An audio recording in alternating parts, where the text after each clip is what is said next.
Mon permis B me permet de conduire.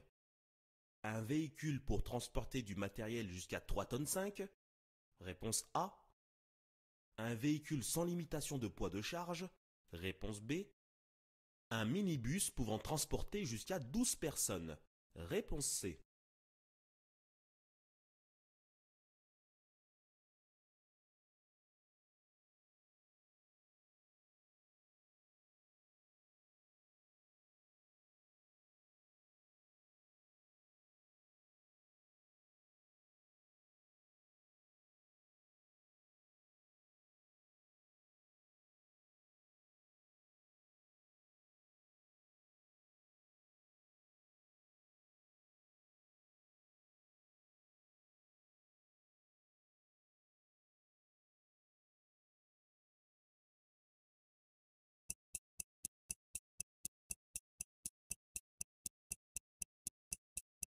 Je roule à 110 km/h.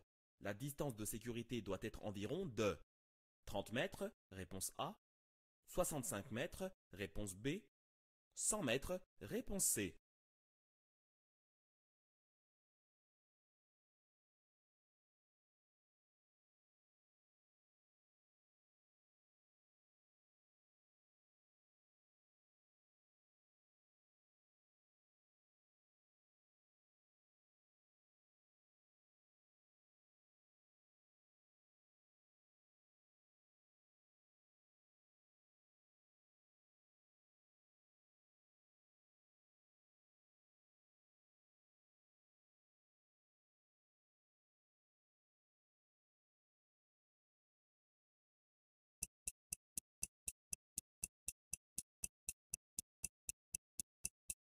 Le véhicule devant moi est arrêté. Pour aller tout droit, je reste derrière lui. Réponse A. Je peux emprunter la voie de gauche. Réponse B.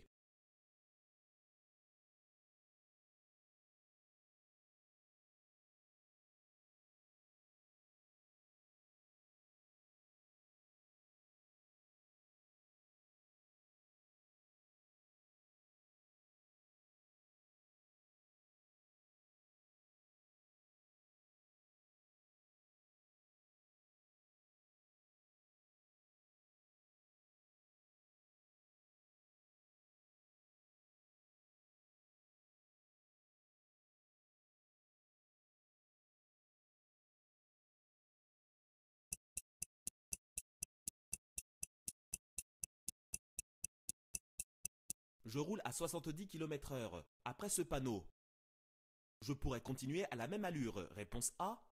Je ne devrais pas excéder 50 km/h. Réponse B. Je devrais circuler à 30 km/h. Réponse C.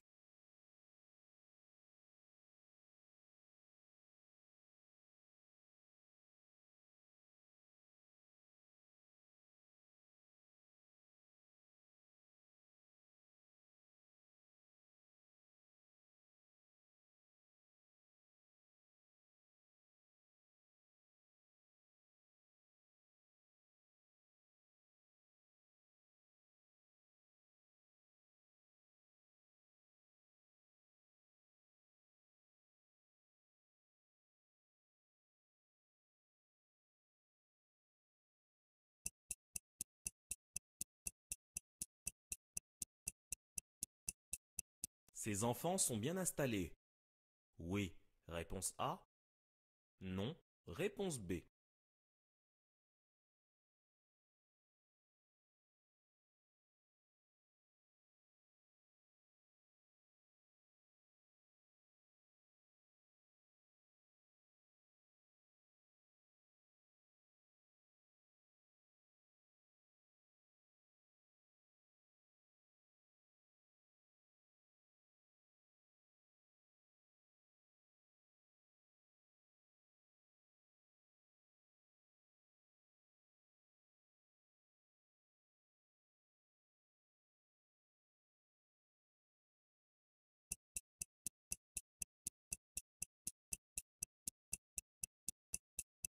Ce panneau indique un accès à un tunnel. Réponse A.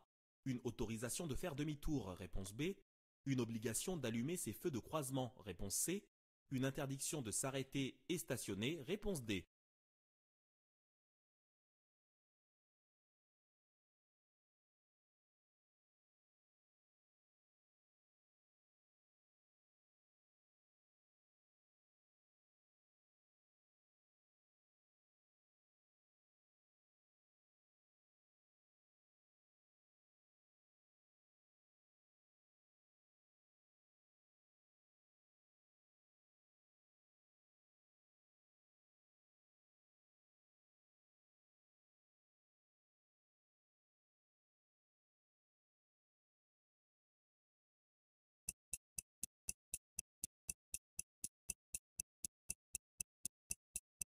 La distance de sécurité est obligatoire dans les tunnels pour limiter les risques d'accident.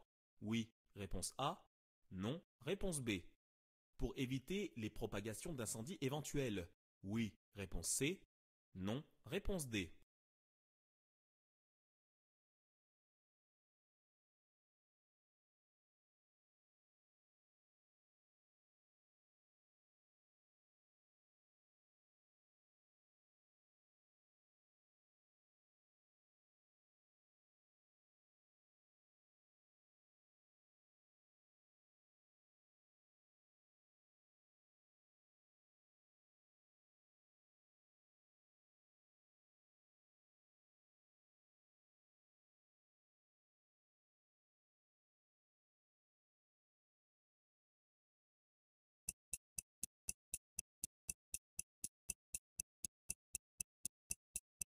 En ville, dépasser la vitesse autorisée de 5 km/h est sanctionné par une amende de 68 euros, réponse A.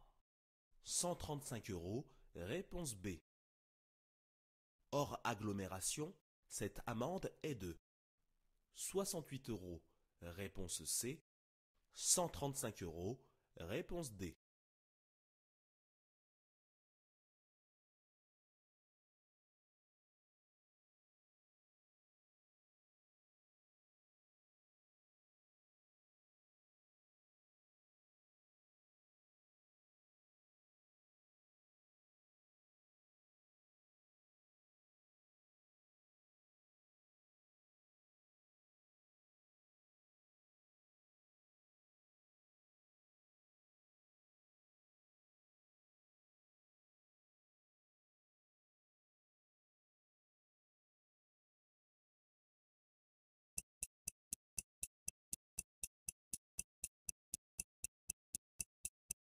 « 19 024 est le nombre de kilomètres parcourus. Depuis la mise en circulation du véhicule, réponse A. Depuis le dernier plein d'essence, réponse B. Je peux remettre ce compteur à zéro. Oui, réponse C. Non, réponse D.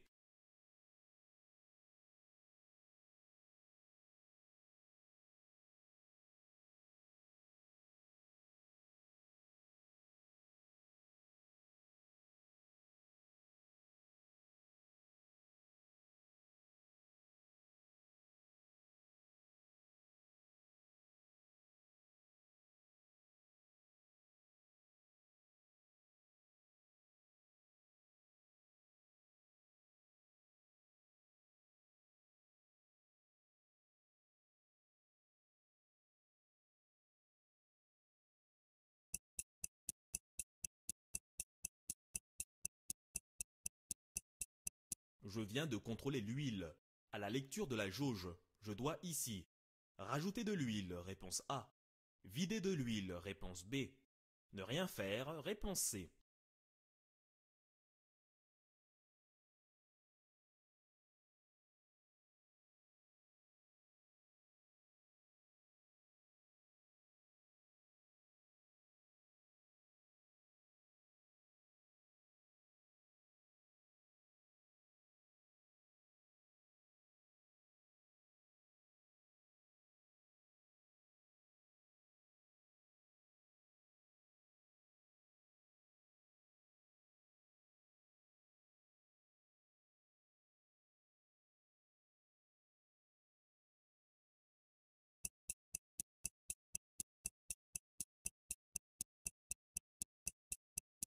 S'arrêter sur la droite est ici.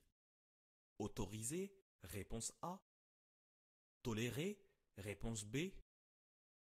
Interdit, réponse C. Dangereux, réponse D.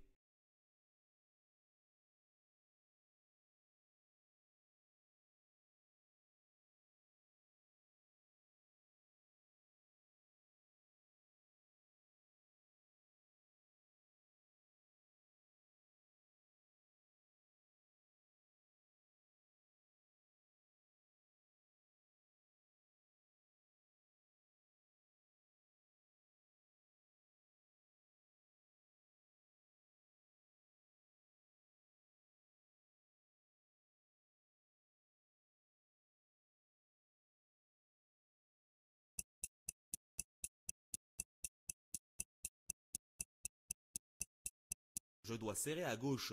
Oui, réponse A. Non, réponse B.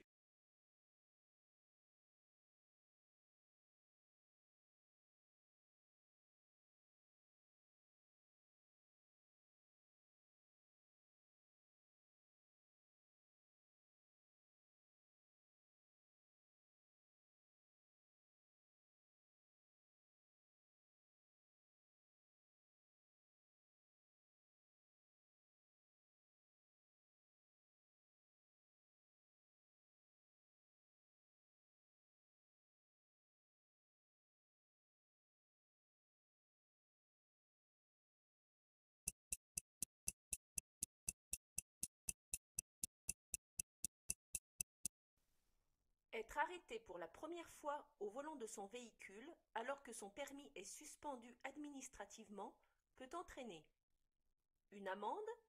Oui, réponse A. Non, réponse B. Un emprisonnement. Oui, réponse C. Non, réponse D.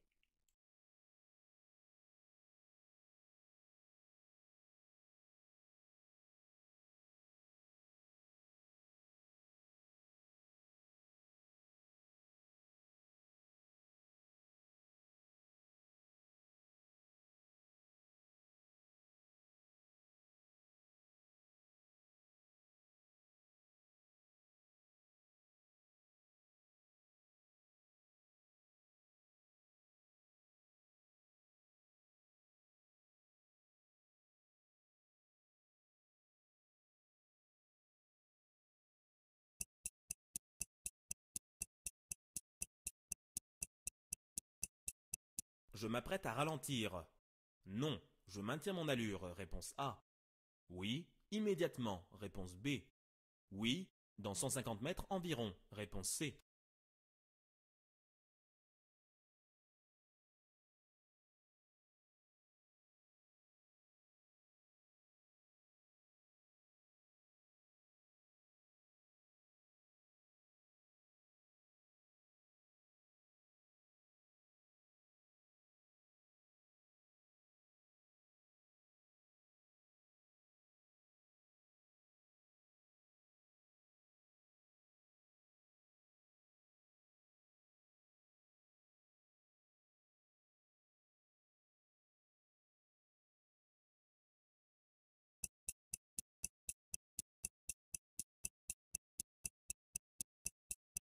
Les avantages de l'autopartage sont: réduire la pollution. Réponse A. Éviter des coûts d'achat et d'entretien de véhicules. Réponse B.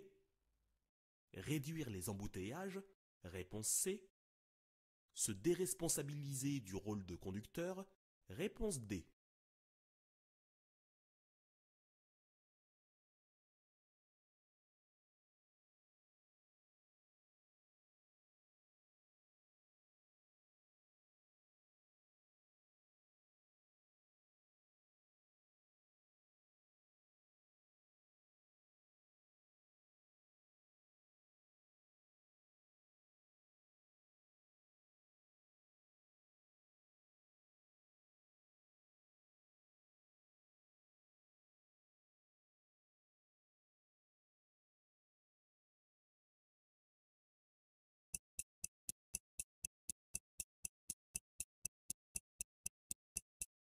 Je dois laisser une interdistance de 4,50 m minimum. Oui, réponse A. Non, réponse B.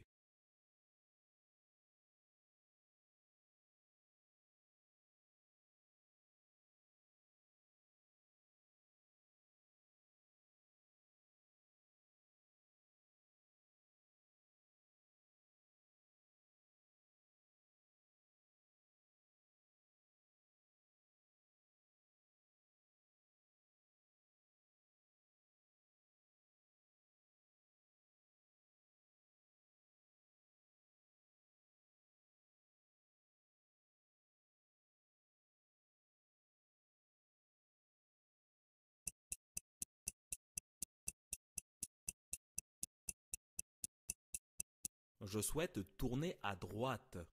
Je continue à la même allure. Réponse A. Je ralentis. Réponse B. Je m'arrête. Réponse C.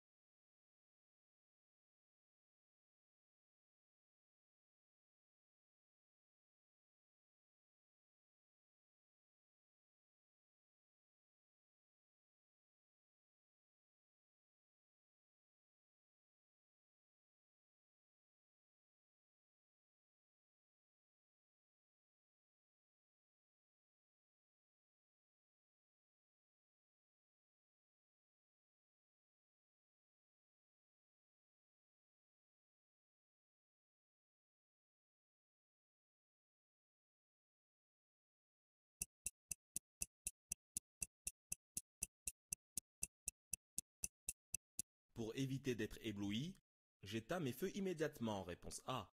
J'accélère. Réponse B. Je ralentis. Réponse C. Je baisse le pare-soleil. Réponse D.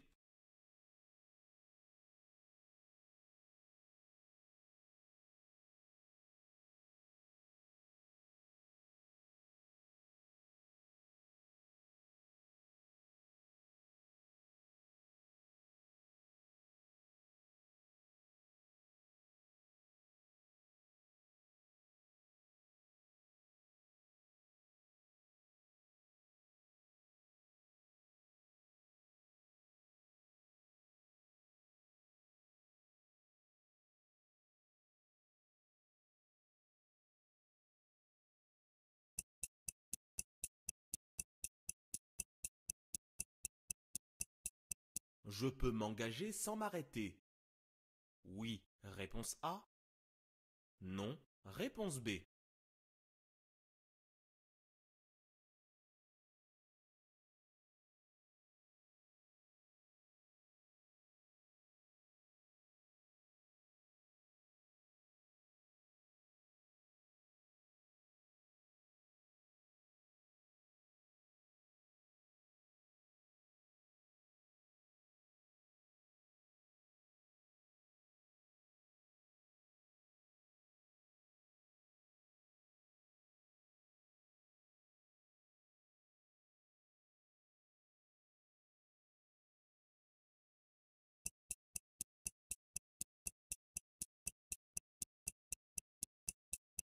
Pratiquer le covoiturage est un moyen de réduire la pollution. Réponse A. Diminuer les bouchons. Réponse B. Réduire les frais de trajet. Réponse C. Réaliser son trajet plus rapidement. Réponse D.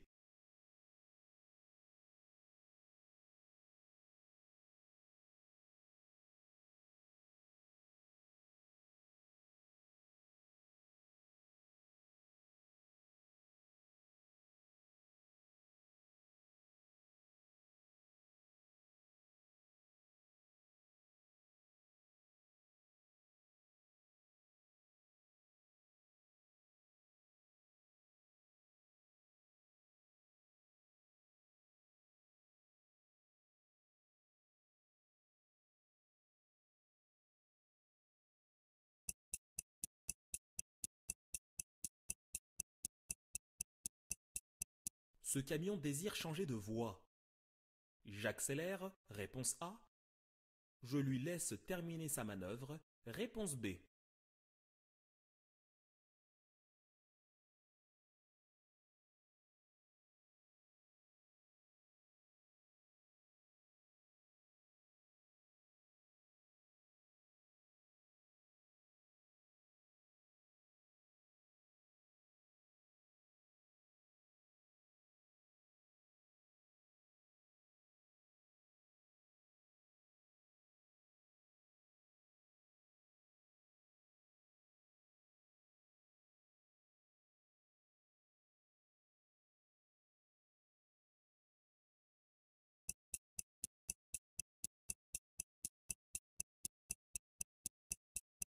Je peux sortir immédiatement de mon stationnement. Oui. Réponse A. Non. Réponse B.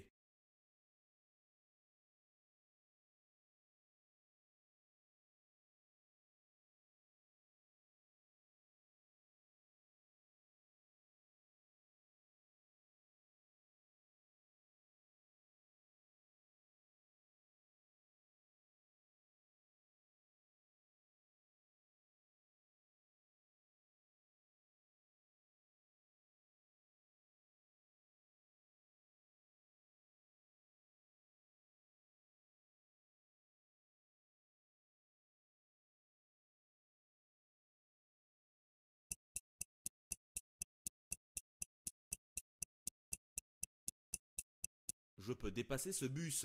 Oui, réponse A. Non, réponse B.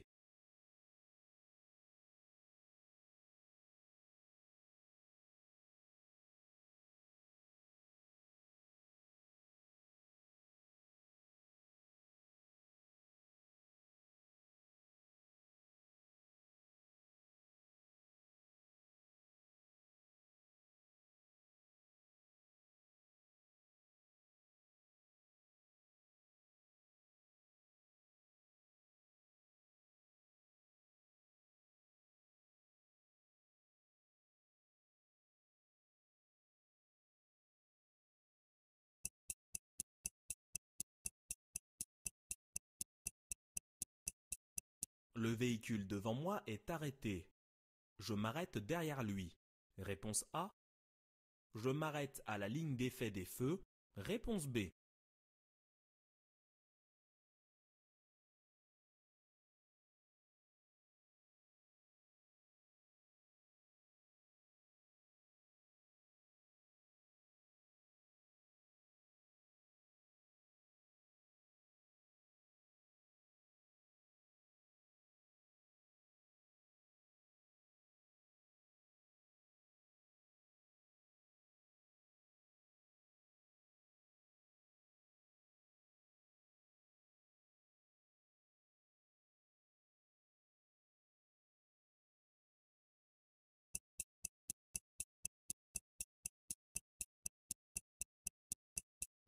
Appeler le secours à partir d'une borne d'urgence permet d'être géolocalisé. Oui, réponse A. Non, réponse B.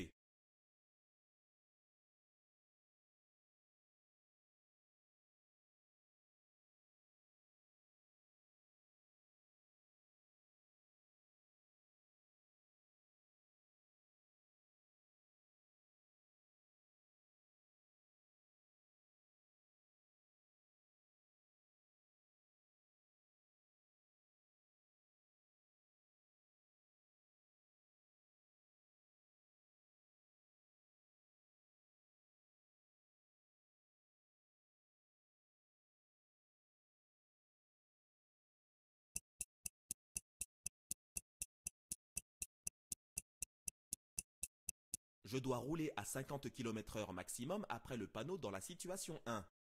Oui, réponse A. Non, réponse B. Dans la situation 2. Oui, réponse C. Non, réponse D.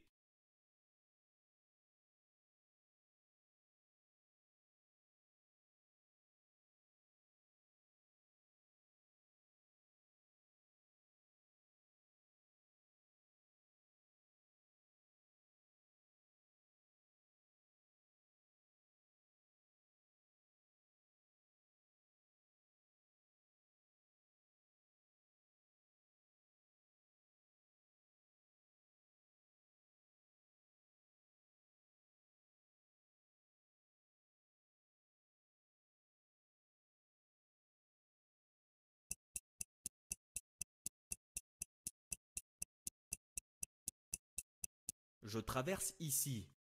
Une agglomération, réponse A. Un lieu-dit, réponse B. Je dois ralentir. Oui, réponse C. Non, réponse D.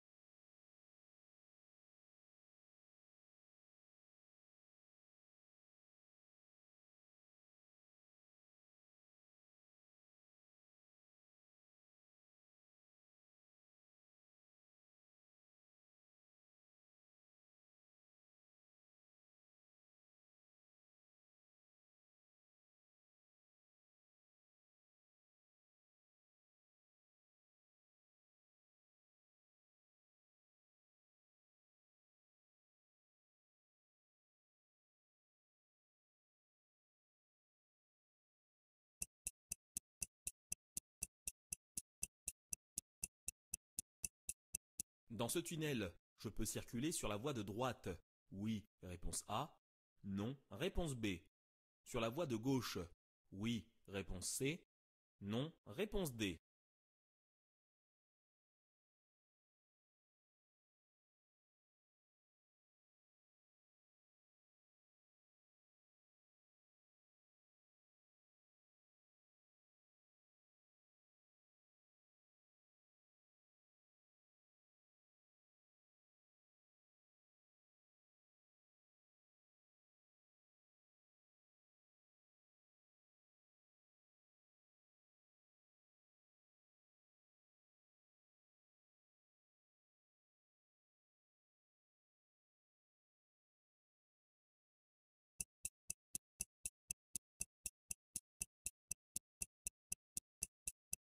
L'attitude de ce conducteur m'incite à attendre patiemment derrière lui, réponse A. Dépasser prudemment, réponse B. Circuler sur la voie de gauche, réponse C.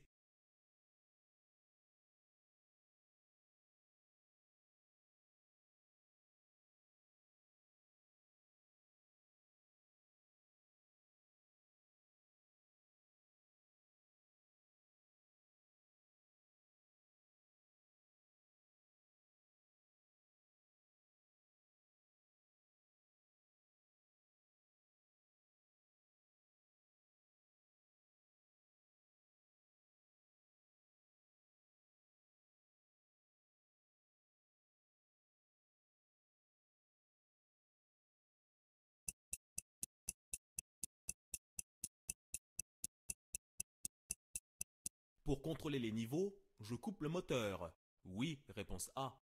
Non, réponse B. Je contrôle les niveaux. À froid, réponse C. À chaud, réponse D.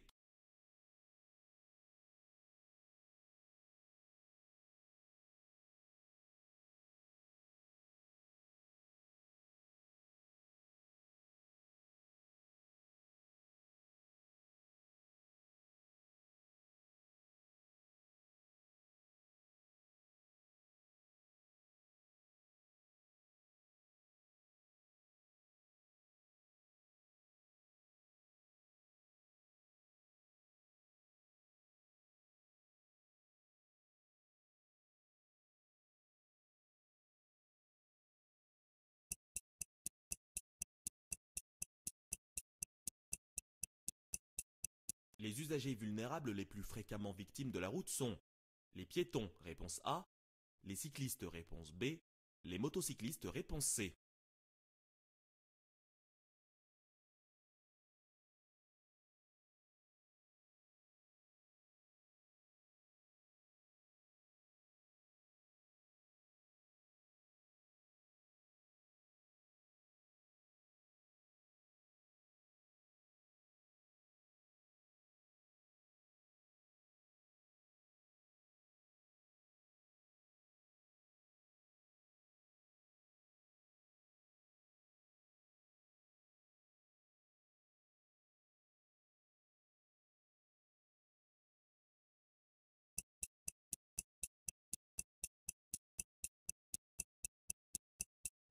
Sur cette route à double sens, je klaxonne.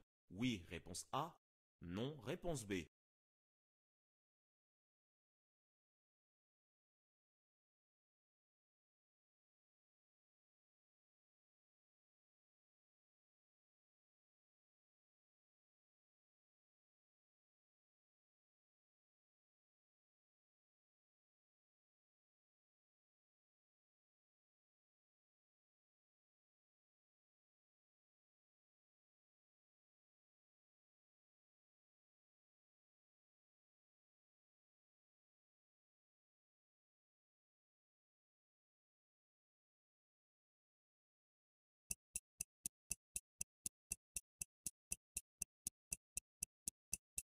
Pour m'installer dans la voiture, j'évite de garder mon manteau.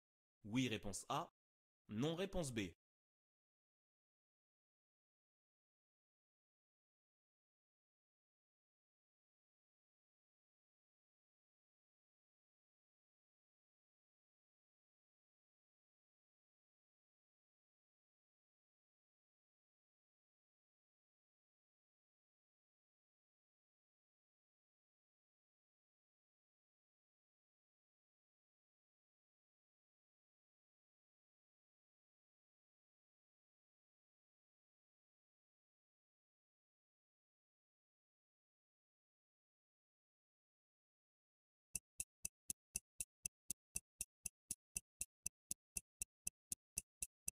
Je roule à 90 km/h.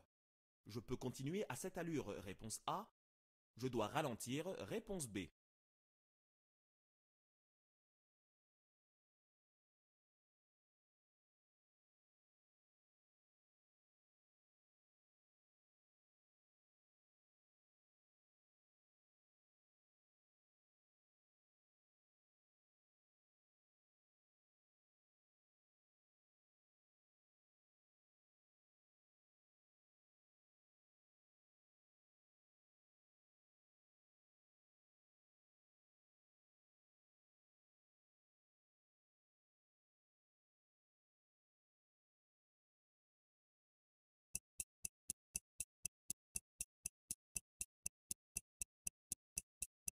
Je peux emprunter immédiatement la voie de droite pour dépasser ce camion en double file. Oui, réponse A. Non, réponse B.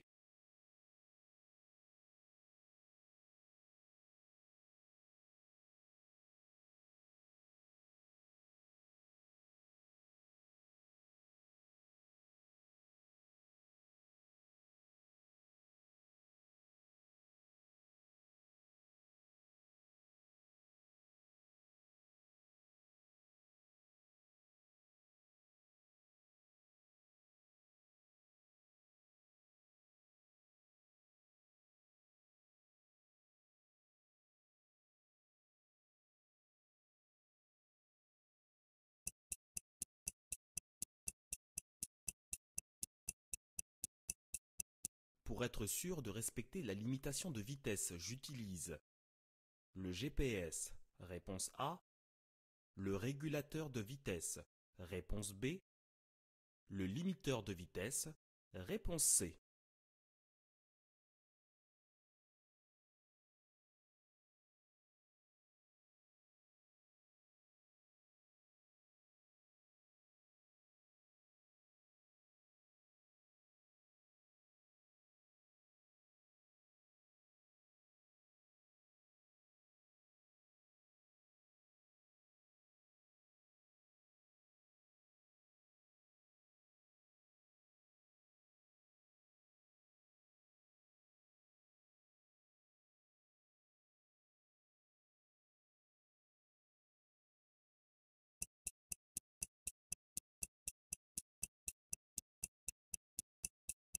Les véhicules devant moi sont arrêtés.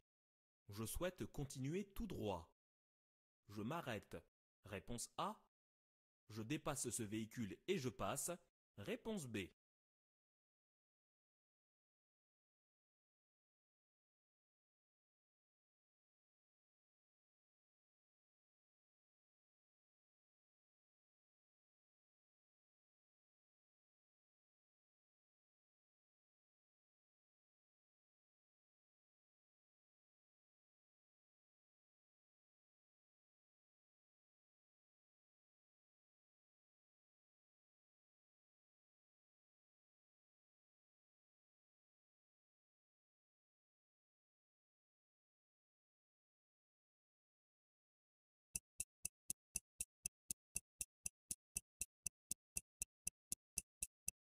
Les contrôles de liquide doivent s'effectuer. Sur sol plat, réponse A. À froid, réponse B. À chaud, réponse C. Moteur coupé, réponse D.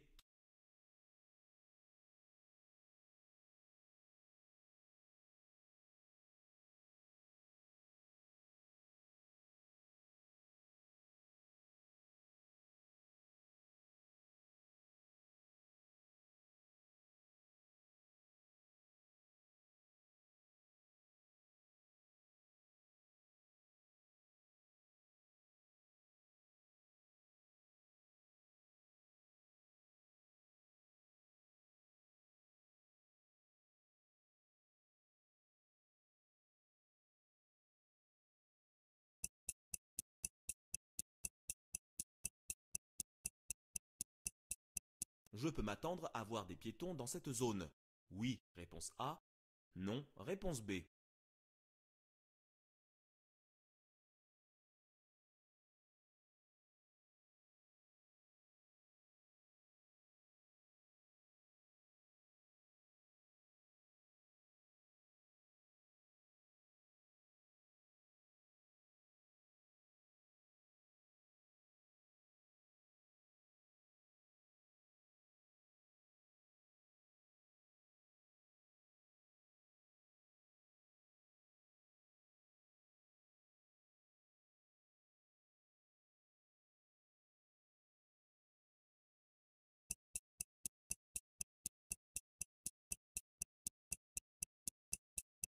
Sur cette route, ma vitesse est limitée à 50 km/h, réponse A, 90 km/h, réponse B, 110 km/h, réponse C.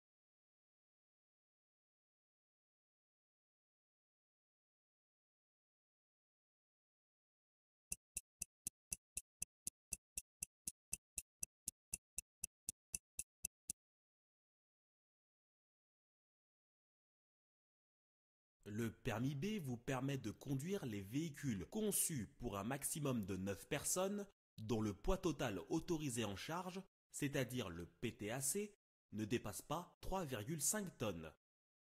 Réponse A.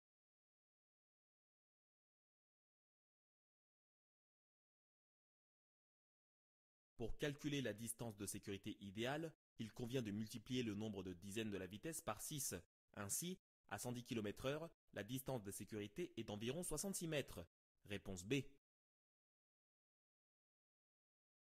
À l'intersection abordée, vous pouvez voir que le feu est vert et que le véhicule devant vous est arrêté.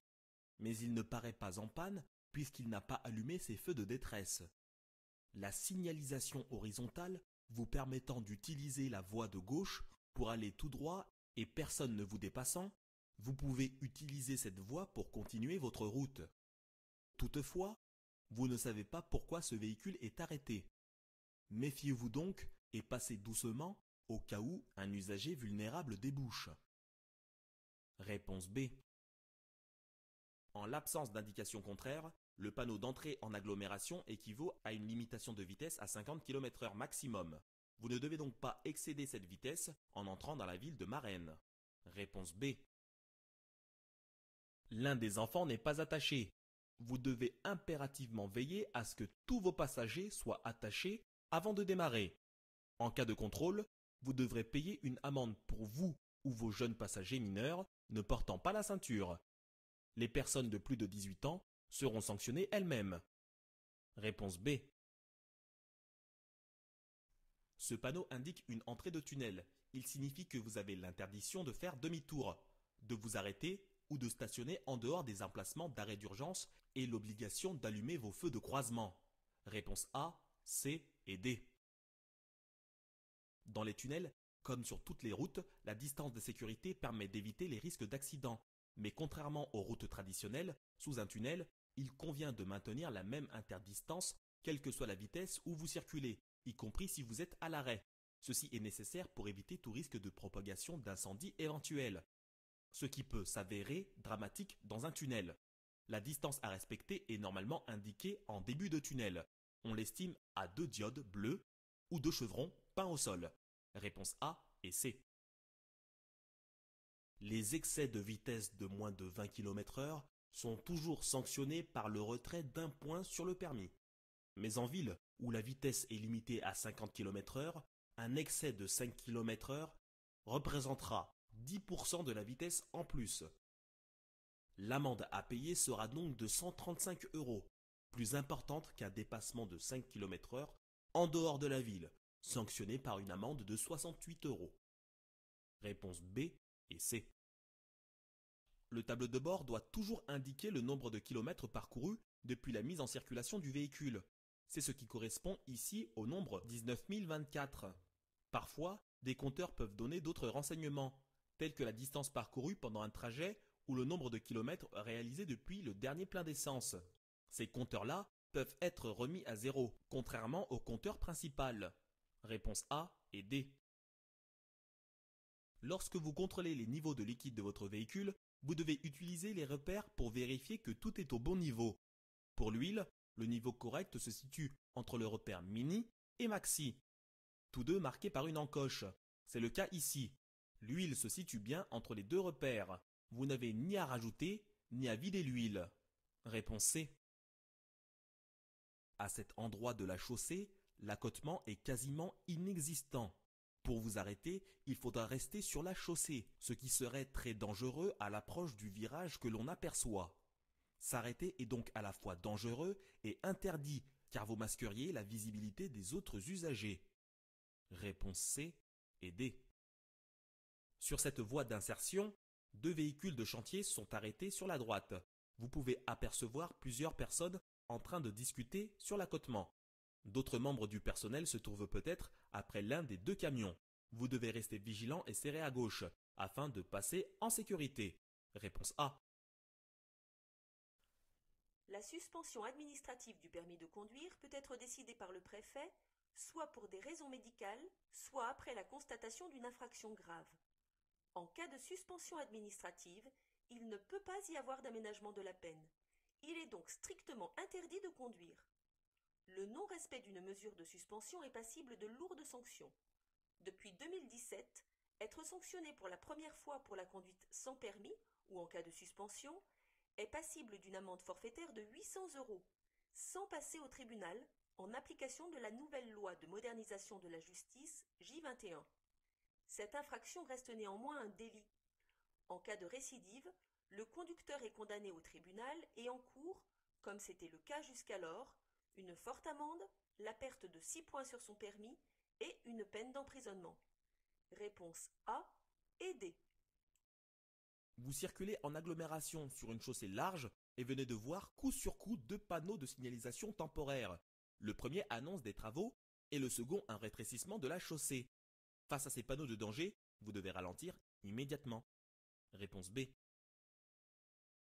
Lorsque vous choisissez l'autopartage, vous optez pour un système de location de véhicules en fonction de votre besoin. Moins de véhicules sont ainsi en circulation et vous participez de ce fait à la réduction d'émissions de CO2. Vous n'avez pas à acheter de véhicules ni de prévoir de frais d'entretien. Des places de stationnement peuvent même vous être réservées suivant le prestataire choisi. Par contre, c'est vous qui conduisez le véhicule loué et devez être responsable de votre conduite. Réponse A, B et C. Comme l'indique le panneau au-dessus du tunnel, l'accès est ici interdit aux véhicules de plus de 4,50 m de hauteur. Il ne faut pas le confondre avec celui qui impose les distances de sécurité à respecter.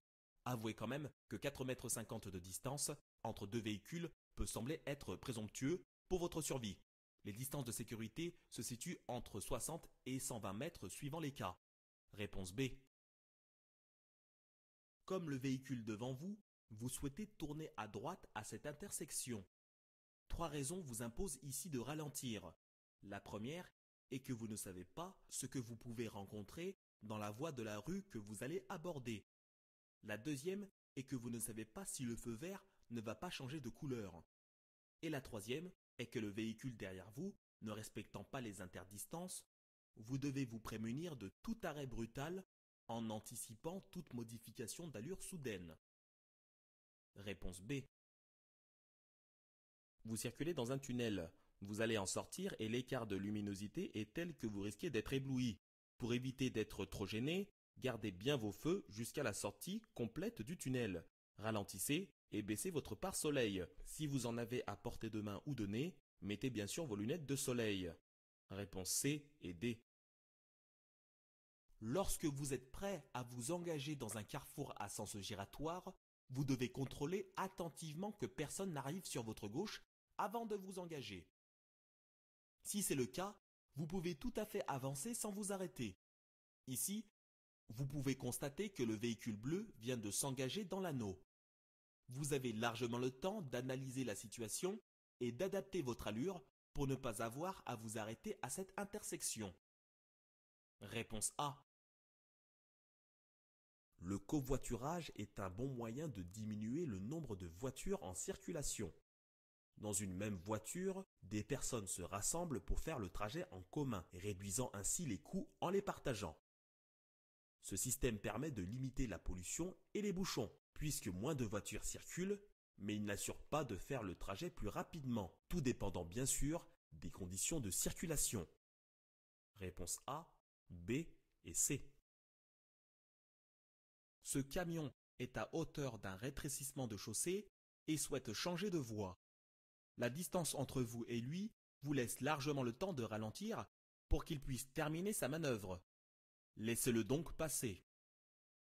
Réponse B. Vous êtes stationné dans une zone réservée à cet effet. Avant de quitter votre place, vous devez vous assurer de ne gêner aucun usager. Or, dans votre rétroviseur, vous pouvez repérer un véhicule en circulation sur la chaussée. Vous devez donc le laisser passer, puis vous engager ensuite dès que vous le pourrez. Réponse B. Le bus est arrêté afin de laisser descendre des passagers. Vous devez donc rester prudent. Ne cherchez pas à dépasser ce bus, car placé si près, vous n'avez plus aucune visibilité sur les usagers pouvant arriver en sens inverse. Pensez aussi que des piétons pourraient traverser après le bus, même si cette action est fortement déconseillée. Attendez que le bus reparte, et n'avancez que lorsque la rue sera libre. Réponse B. Dans cette situation, le véhicule devant vous est arrêté pour une raison inconnue. La circulation est trop dense pour que vous puissiez changer de voie en toute sécurité. Il est donc nécessaire de s'arrêter. Vous le ferez obligatoirement à la ligne d'effet des feux. Sinon, vous prendriez le risque d'encombrer l'intersection. Réponse B. Lorsque vous êtes le premier arrivé sur les lieux d'un accident, vous devez porter secours aux victimes éventuelles. Pour cela, il faut tout d'abord sécuriser les lieux et les personnes, puis évaluer l'état des victimes. Pour appeler ensuite les secours, vous pouvez utiliser les bornes SOS si vous êtes sur une autoroute. Placées tous les 2 km, ces bornes ont le mérite de vous géolocaliser automatiquement, ce qui donne un indice précieux aux secours qui pourront intervenir plus rapidement. Réponse A. Dans la situation 1, vous entrez dans une agglomération. Le panneau correspondant implique que vous ne devez pas dépasser la vitesse maximale de 50 km/h. Dans la situation 2, vous quittez l'agglomération.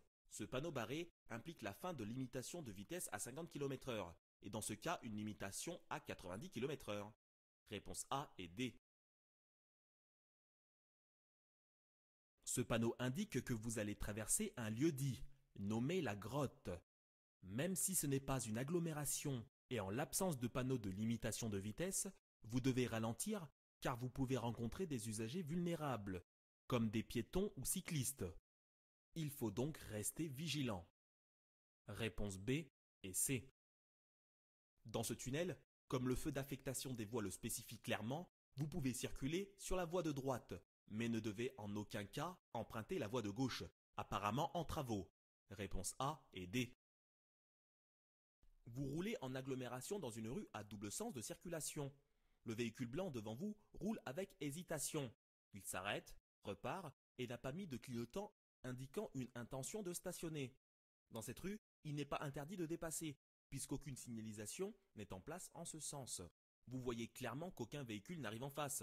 Cependant, vous ne connaissez aucunement l'intention de ce conducteur qui peut être amené à traverser la chaussée pour se stationner, même si cela est interdit. La meilleure solution est de rester derrière lui le temps qu'il manifeste une intention plus marquée. Réponse A. Pour contrôler le bon fonctionnement de votre véhicule, vous devez vérifier régulièrement les niveaux de liquide indispensables. Pour réaliser ces contrôles dans de bonnes conditions, vous devez positionner votre véhicule sur un sol plat pour ne pas fausser la lecture du niveau. Couper le moteur et faire ce contrôle à froid permettent aux liquides de retrouver leur état initial et assurent une plus grande sécurité. Ouvrir certains contenants de liquide à chaud pourrait s'avérer très dangereux et causer des brûlures graves. Réponse A et C. En France, chaque année, on déplore des milliers de victimes sur la route. Parmi elles, les usagers vulnérables tels piétons, cyclistes et motocyclistes perdent la vie quotidiennement. En 2014, 18% des victimes étaient des motocyclistes, contre 15% de piétons et 5% de cyclistes et cyclomotoristes. C'est pourquoi les règles du partage de la rue sont mises en place afin d'essayer de les protéger au mieux. Réponse C. Vous circulez ici dans une rue qui devient très étroite, sans visibilité et sans miroir pour vous aider à mieux voir les usagers arrivant en face. Dans cette situation, il est important que vous communiquiez avec les autres. Klaxonnez pour informer de votre présence et de votre passage afin d'éviter un croisement dangereux pouvant provoquer un accident. Même si vous vous trouvez en agglomération, dans ce cas de figure, il est autorisé de klaxonner, car en cas de véhicule arrivant rapidement en face, vous n'auriez pas le temps de réagir. Réponse A. Lorsque l'on s'apprête à conduire, il faut avoir une tenue adaptée pour le faire. Ainsi, des vêtements trop serrés peuvent constituer une entrave à la conduite et vous empêcher de faire des mouvements libres. Avant même de prendre place au volant, mieux vaut alors ôter son manteau et tout vêtement encombrant qui pourrait gêner les mouvements pour conduire et empêcher de mettre correctement la ceinture. L'hiver, mieux vaut donc poser les gros manteaux et mettre le chauffage ensuite. Réponse A. En l'absence d'indication contraire, le panneau d'entrée en agglomération équivaut à une limitation de vitesse à 50 km/h maximum. Vous ne devez donc pas excéder cette vitesse en entrant dans cette ville et devez ralentir. Vous auriez dû d'ailleurs anticiper et ralentir avant. Par sécurité, prenez cette habitude. Réponse B. Vous circulez en agglomération et devez utiliser les voies de circulation qui vous sont destinées. En principe, les voies dédiées aux cyclistes et aux bus ne doivent pas être empruntées par les automobilistes. Cependant, lorsqu'un véhicule est en double file, il constitue un obstacle et vous n'avez pas d'autre choix que de prendre la voie de bus pour le dépasser. Dans ce cas de figure, vous aurez pourtant remarqué qu'une cycliste se trouve sur la voie de droite. Vous l'avez dépassée par la gauche, mais vous ne la voyez pas dans votre rétroviseur. Elle se trouve actuellement dans votre angle mort. Ralentissez, laissez-la passer, vous pourrez utiliser la voie de bus ensuite seulement. Réponse B. Lorsque vous roulez en ville ou dans un endroit nécessitant une grande vigilance sur votre vitesse, utilisez le limiteur de vitesse si votre véhicule en est équipé. Véritable aide à la conduite, il vous permettra de ne pas dépasser la limite imposée. Le GPS est une aide vous permettant de vous orienter et de vous situer pendant un trajet. Quant au régulateur de vitesse, il vous assure une allure constante, particulièrement sur autoroute. Réponse C. Vous arrivez à une intersection. Le feu tricolore est vert, mais les feux de détresse actionnés par le véhicule devant vous vous indiquent que l'intersection est encombrée. Vous ne devez pas chercher à passer absolument. Vous devez donc vous arrêter et devez également actionner vos feux de détresse pour avertir les usagers derrière vous. Réponse A. Pour contrôler le bon fonctionnement de votre véhicule, vous devez vérifier régulièrement les niveaux de liquide indispensables à votre moteur. Pour réaliser ces contrôles dans de bonnes conditions, vous devez positionner votre véhicule sur un sol plat, couper le moteur et faire ce contrôle à froid. Ouvrir certains contenants de liquide à chaud, comme le liquide de refroidissement, pourrait s'avérer très dangereux et causer des brûlures graves. Réponse A, B et D. Vous arrivez à un péage. Le personnel est parfois amené à se déplacer d'une barrière à une autre. Vous pouvez donc rencontrer des piétons et vous devez observer la plus grande prudence. Ralentissez fortement pour assurer la sécurité des usagers vulnérables. Réponse A. Vous vous trouvez actuellement hors agglomération et dans un double sens comme le montre le véhicule en sens inverse et la ligne de rive pointillée sur la gauche. En l'absence de signalisation contraire, la vitesse est donc limitée à 90 km/h. Si vous êtes un conducteur novice, vous ne devez pas excéder 80 km/h. Réponse B.